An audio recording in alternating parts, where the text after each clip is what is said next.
नमः शिवाय शिवजी सदा सहाय। ओम नमः शिवाय गुरुजी सदा सहाय। 11वां अध्याय काली आख्यान। 11वें अध्याय में वर्णन की सुजान सिंह वाहिनी काली देवी का आख्यान। देवर्षि नारद ने कहा कि हे ब्राह्मण, भगवान विष्णु के चले जाने पर आपने क्या किया? जगत पिता ब्रह्मा जी ने कहा कि मैं शिव प्रिया उमा की आराधना करने लगा। मेरी स्तुति पर योग माया देवी चामुंडा प्रकट हुई और अपने दिव्य रूप का दर्शन दिया। वह 4 भुजाओं से युक्त सिंह पर आसीन भव्य चंद्रभाल और अद्भुत कांतिमान थी।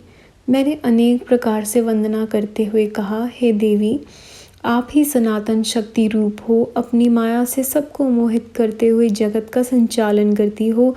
मेरी स्तुति से प्रसन्न होकर जगत वंदनीय दुर्गा ने कहा कि हे ब्रह्मांड, आपने किस अभिप्राय से मेरी स्मरण किया है? अनंतर देवी दुर्गा की आज्ञा पाकर मैंने कहा कि हे देवी, शिवजी ने स्त्री के कारण मेरी निंदा की है। मैं चाहता हूँ कि वह भी स्त्री ग्रहण करें। वह समाधिस्थ हैं। आप जाकर उन्हें मोहित कीजिए। क्षीर सागर के उत्तरी तट पर आपकी प्राप्ति के लिए प्रजापति दक्ष तपस्या कर रहे हैं। आप दिव्य रूप धारण कर दक्ष की कन्या बन जाइए और मेरी प्रार्थना पर शंकर जी की अर्धांगिनी बने। इन वचनों को सुनकर देवी कुछ चिंतित सी होती हुई बोली, हे ब्रह्मांड, आप ये अज्ञानियों जैसी क्या कह रहे हैं? सदाशिव को मोहित करने का विचार आपके लिए श्रेयकार नहीं है। निर्विकारी शंकर जी को मोहित करने से भला क्या मिलेगा? मैं तो सर्वदा उनके चरणों की दासी हूँ। वे तो माया के स्वामी हैं। माया के वश में कैसे होंगे? देवी ने सोचा कि यदि वर न दूं तो परंपरा भ्रष्ट हो जाएगी, इसलिए ऐसा उपाय करना चाहिए जिसमें कोई अनिष्ट ना हो।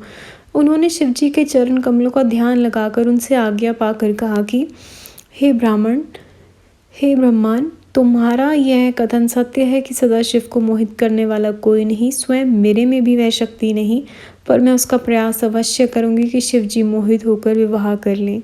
मैं सती रूप धारण कर उनकी आज्ञानुवर्तिनी हो जाऊंगी। इतना कहकर देवी अंतर ध्यान हो गई। संगत जी, अध्याय यहाँ समाप्त होता है। कुछ भूल चूक हुई हो प्लीज़ माफ़ करिएगा। अगला अध्याय अगली वीडियो। ओम नमः शिवाय।